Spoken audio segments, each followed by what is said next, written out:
hopefully, we get some good questions. Can talk through that a little bit here.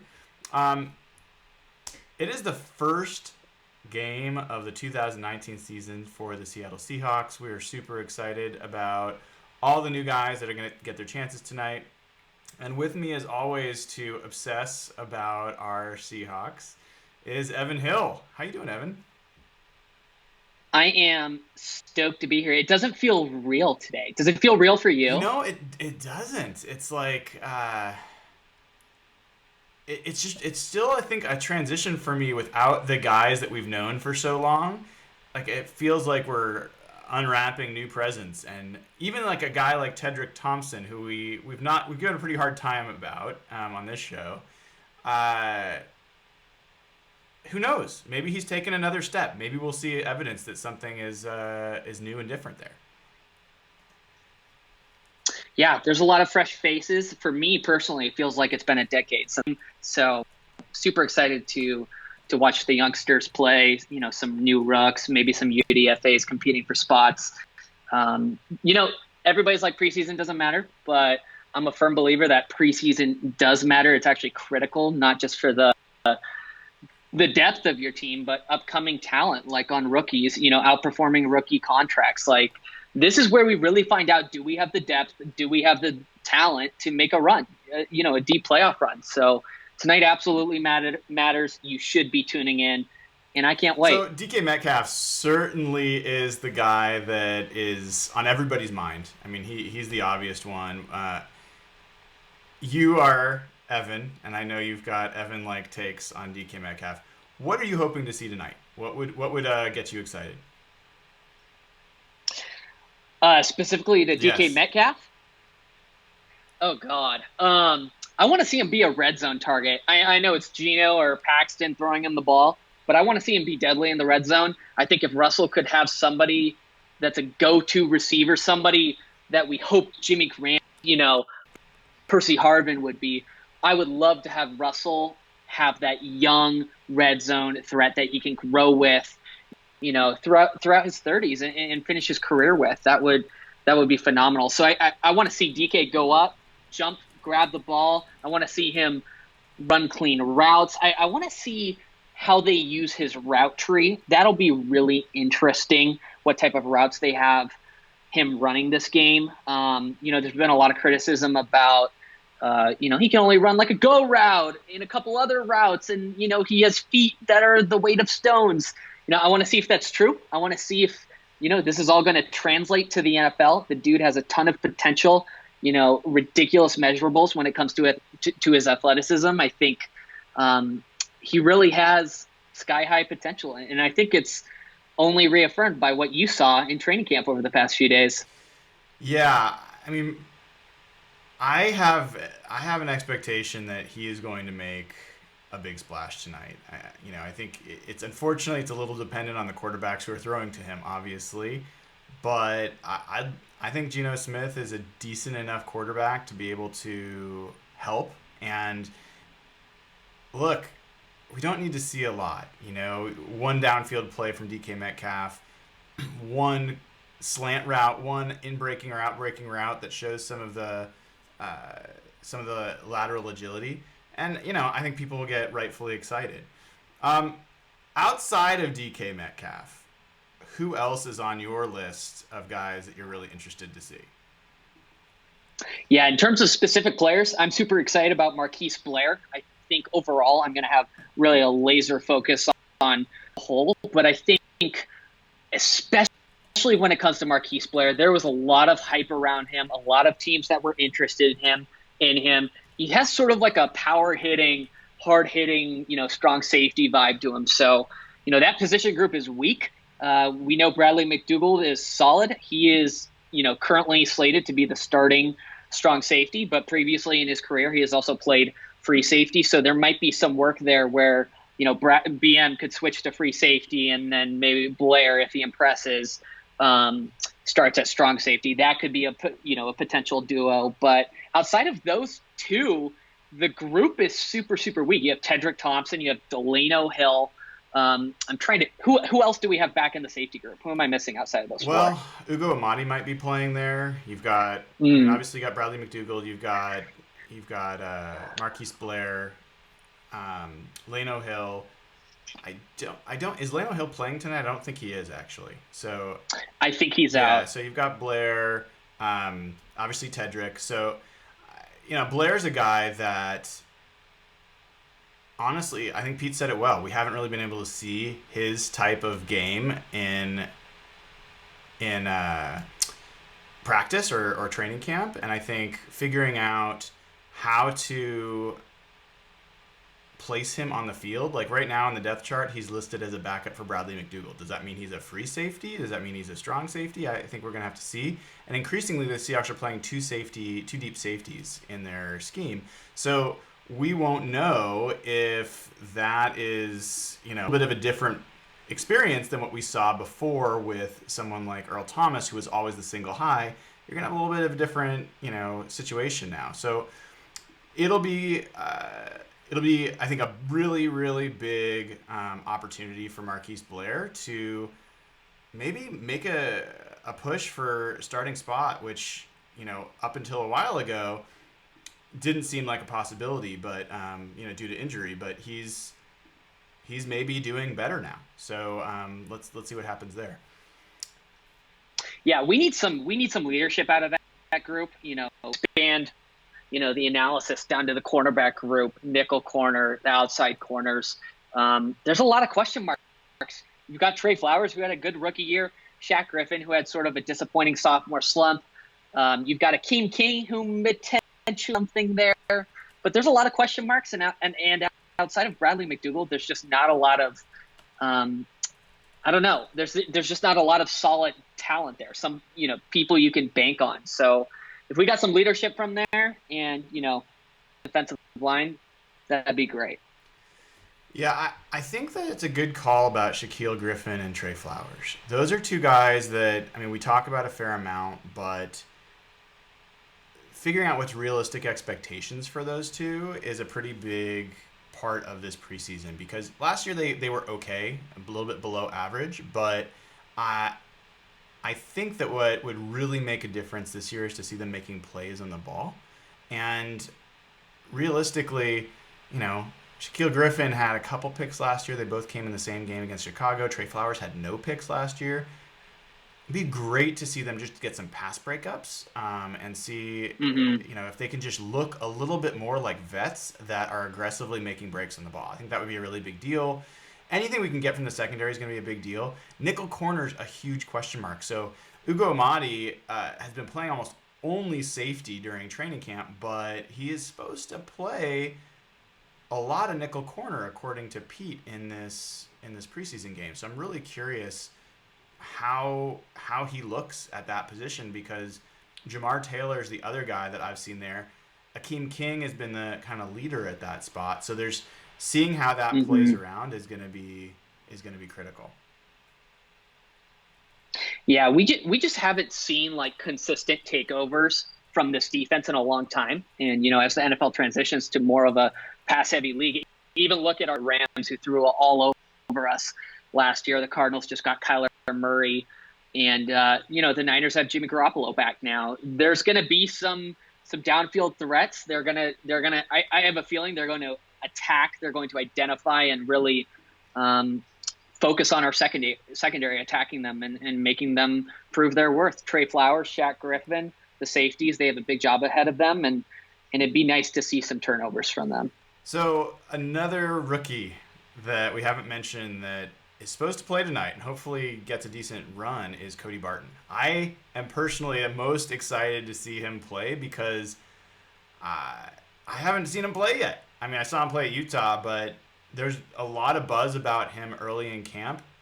He hasn't played since I've been at camp, so I haven't seen him in action. He's going to be number 57. He's going to be, lining up mostly, I think, in the middle, but that's going to be key.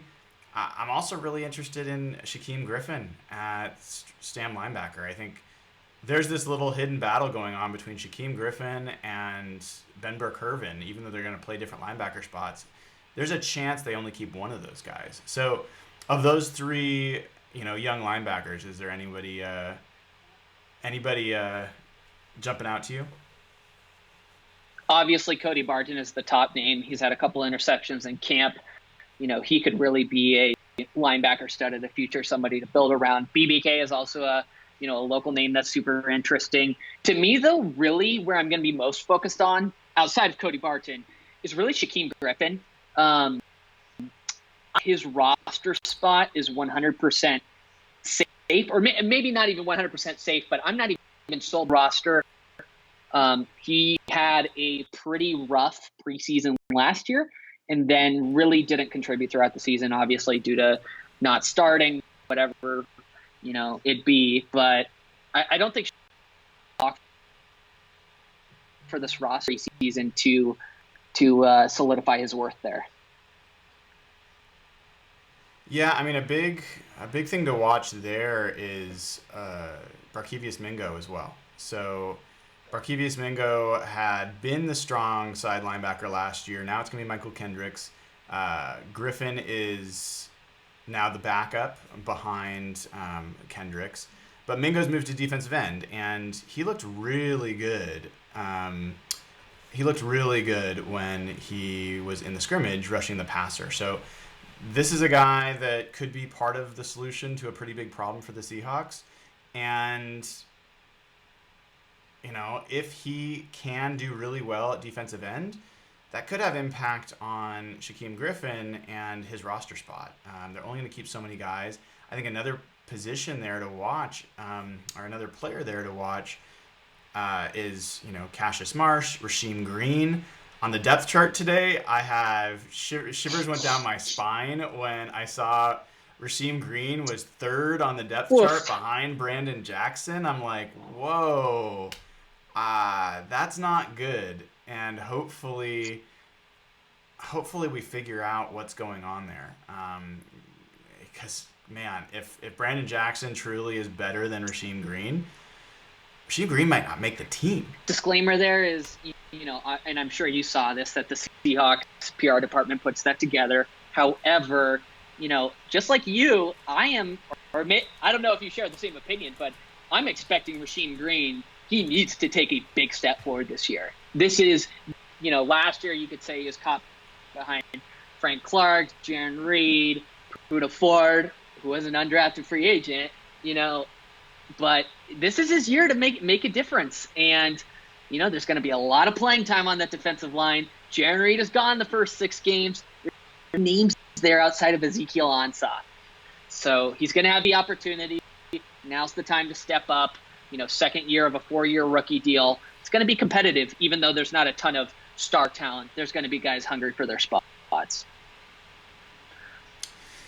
Yeah, I think if Rasheem Green does a repeat of what he did last preseason, he's obviously going to be fine.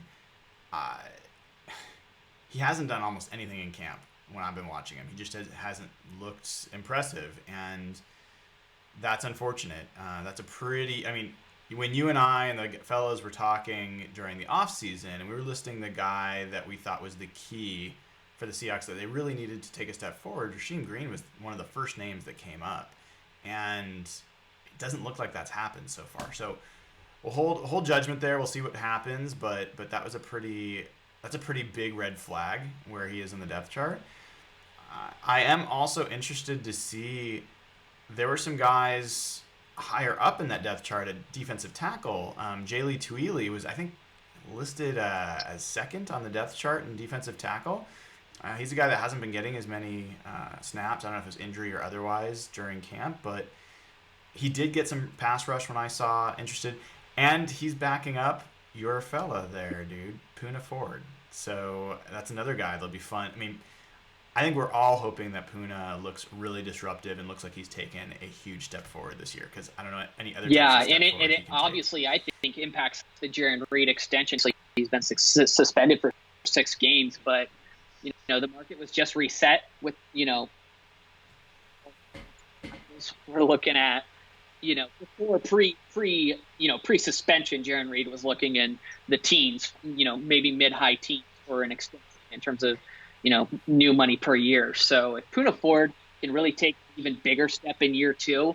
It's going to save the Seahawks a lot of money, and it's also going to generate them a big comp pick. So Poona Ford is definitely a name to keep an eye on. We have gone this long without talking about the running game, but let's talk about it a little bit. This, unfortunately, and probably not surprisingly, is a game where Travis Homer and CJ Prosise are not going to be playing. So I know you want to get a word in about that. But I'm really interested in seeing how Rashad Penny looks. I mean, I think he's going to get a lot of run. Game. Who's behind them? They just signed I think they just someone healthy running back late last night around 5 p.m. and signed somebody named Xavier. I don't remember his last name. But you're right. Penny, we know Chris Carson is a stud. I would go as far to say I think Chris Carson is a top 5 to 6 back in the NFL. We know what Chris Carson can do. He's entering the third of his 4-year rookie contract, so it wouldn't shock me if Carson was looking for an extension after this season. Where I'm going with that is, evolution, maybe coming out party is going to be a really, really big deal. If he can, prove to be worthwhile, if his value is clear, then, comfortable in letting Chris Carson walk in a couple of years. So Penny, started off, there were some reports that he was a little bit overweight. I think Pete Carroll actually even commented on it midway through the season. He dropped, I think it was 10 or 15 pounds towards the end of the season, and he looked a lot quicker. It matched the eye test. So don't want to see Penny a whole lot this game, but a couple quarters of, some nice, run game from him would be really nice. So definitely rooting for him. I feel a little bit different. On Penny. I actually would like to see a quarter plus from him. And what we saw from Penny last year when he did well were these kind of off-script, breaking against the grain and running, back around all the way across the field. Those are exciting, cool plays, but they're not very repeatable or reliable. And I want to see him getting yards in the frame of the offense. And this sounds a little bit like what we used to say about Russell Wilson, or some folks used to say about Russell Wilson. Some people still do, but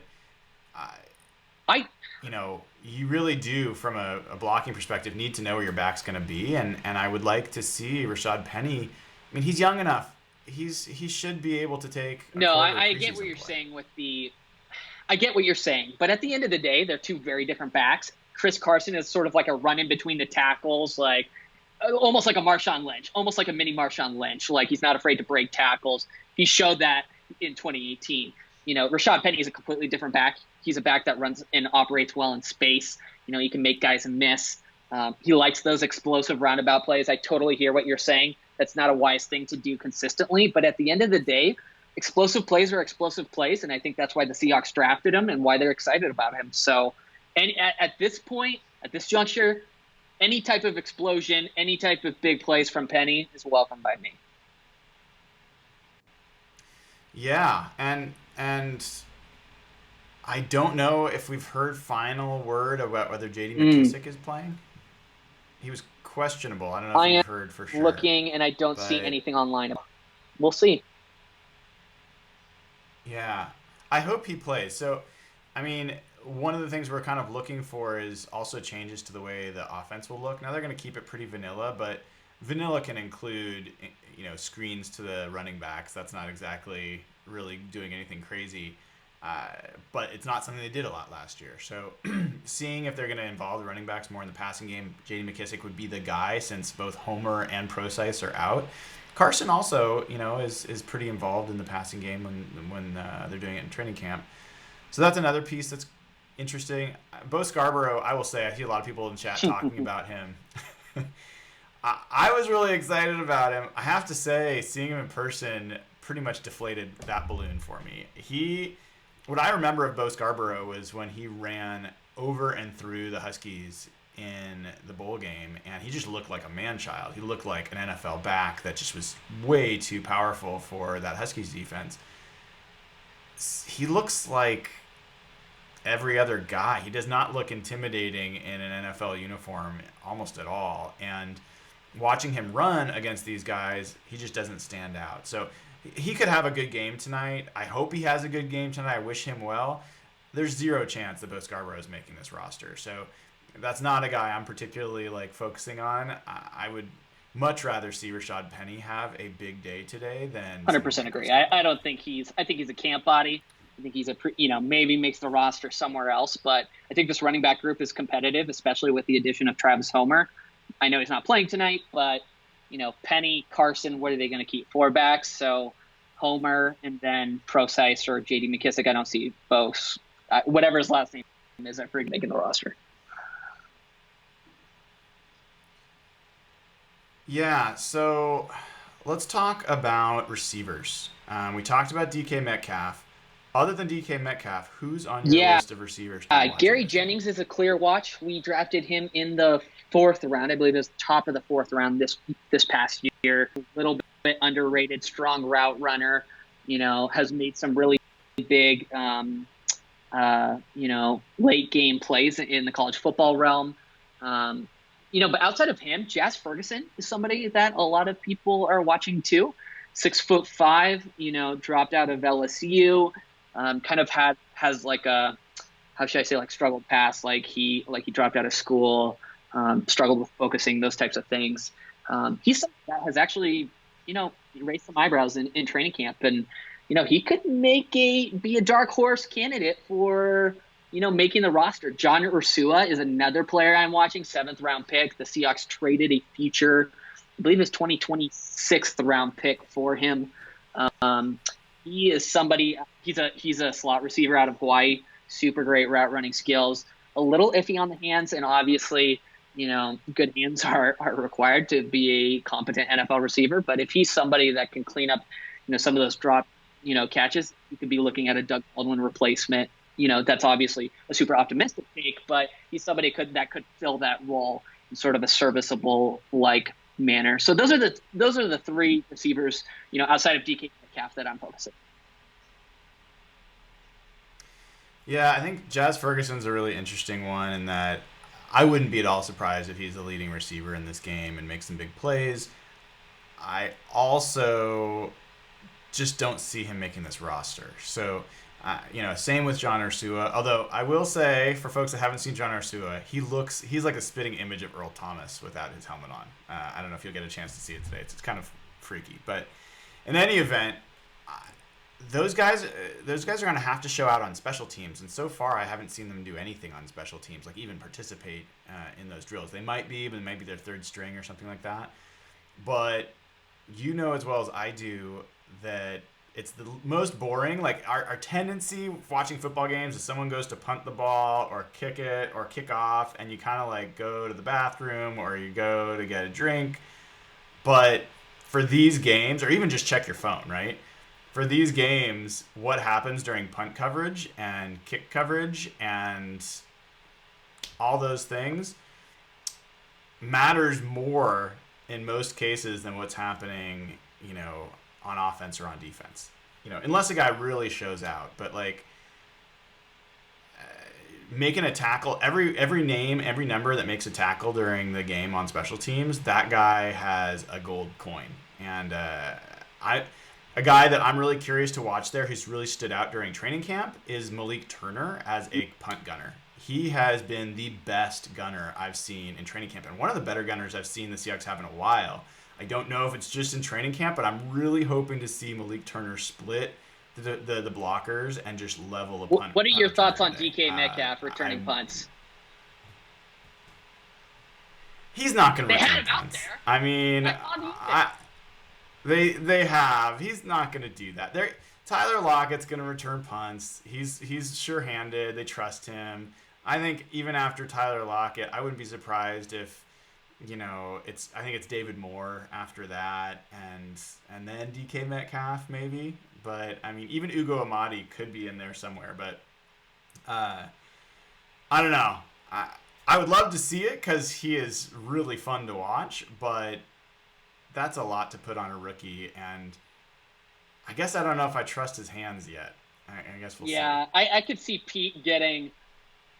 I could see Pete getting a little excited and sticking, 6'4", 6'5" DK Metcalf, whatever, back there and just trucking small gunners. That'd be pretty cool. I mean, what do you think about the backup QB battle? I mean, are you at all like, Yeah.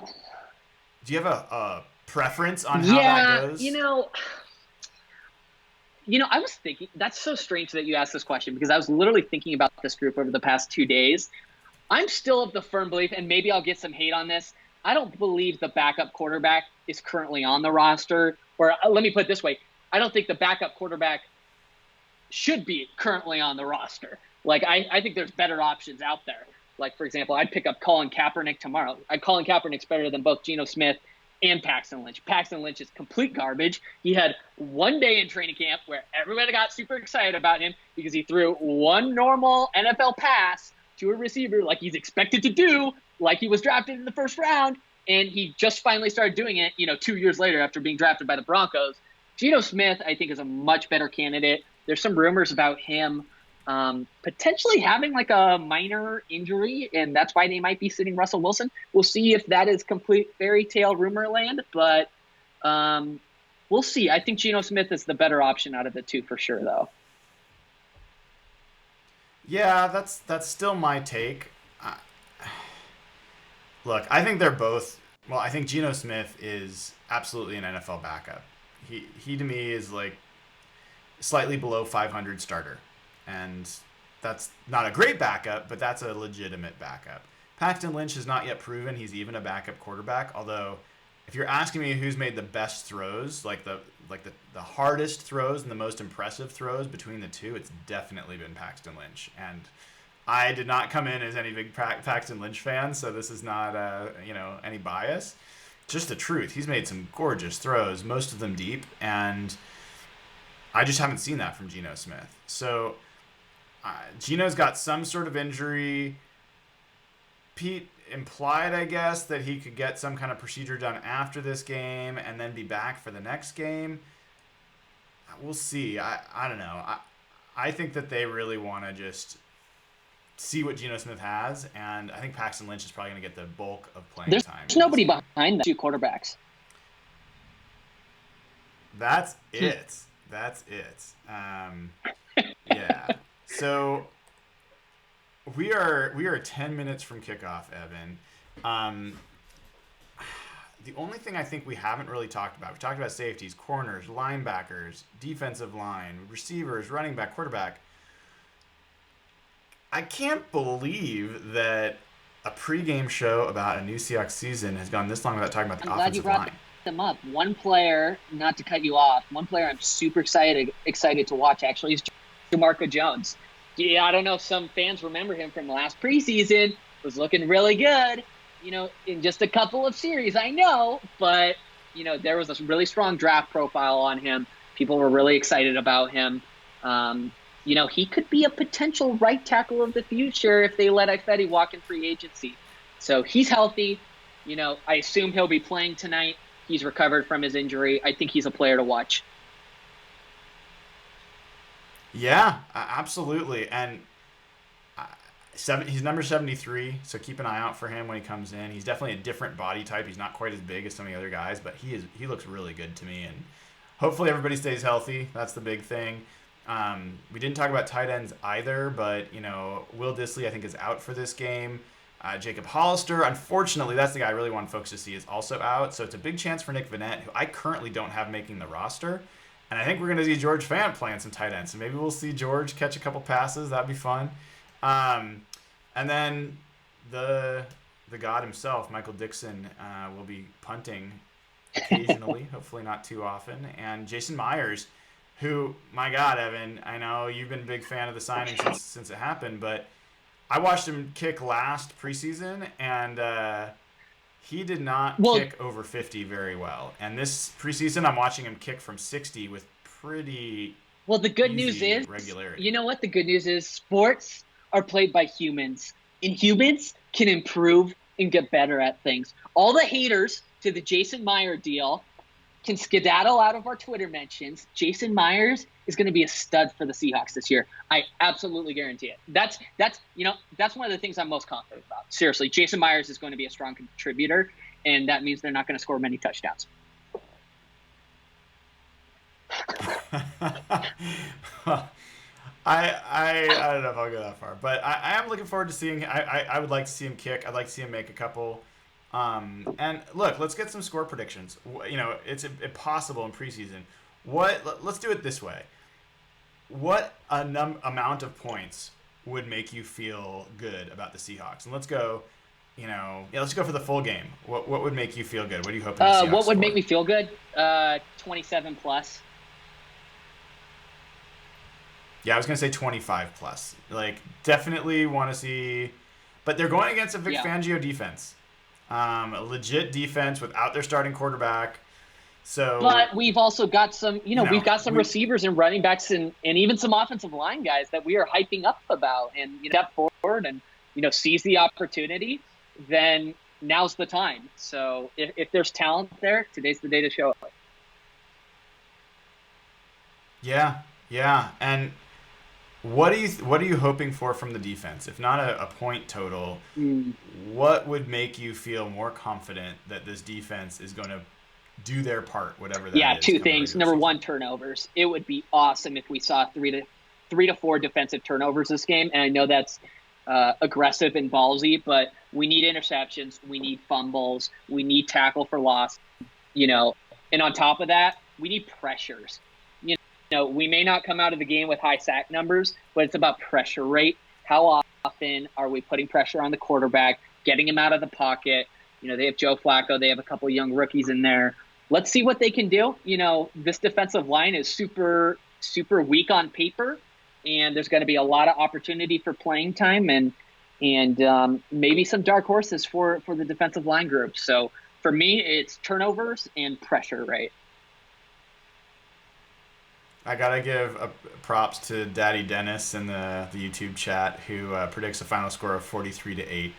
Seahawks over the Broncos. Love it.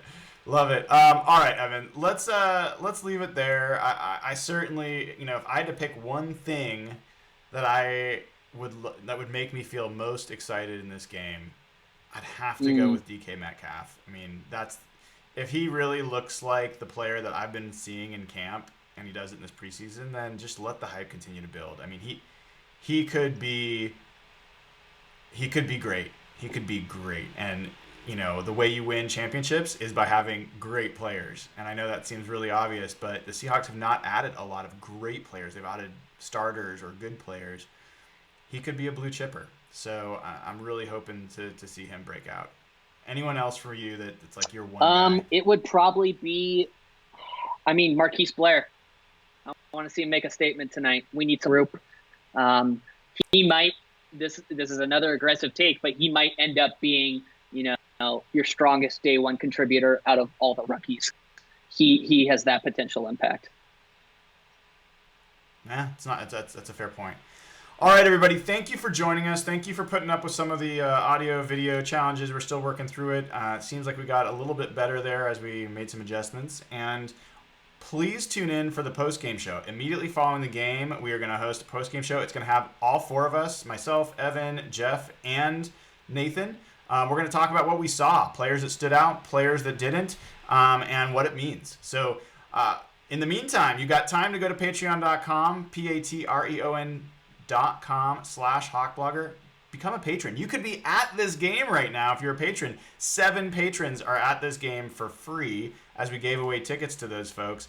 And it's a great way to help support the show. We're trying to broaden and give you guys more content. You want more Cable Thanos. You want more Rain City series. You want more. We want to give it to you. So come here for great Seahawks stuff and join at patreon.com/hawkblogger.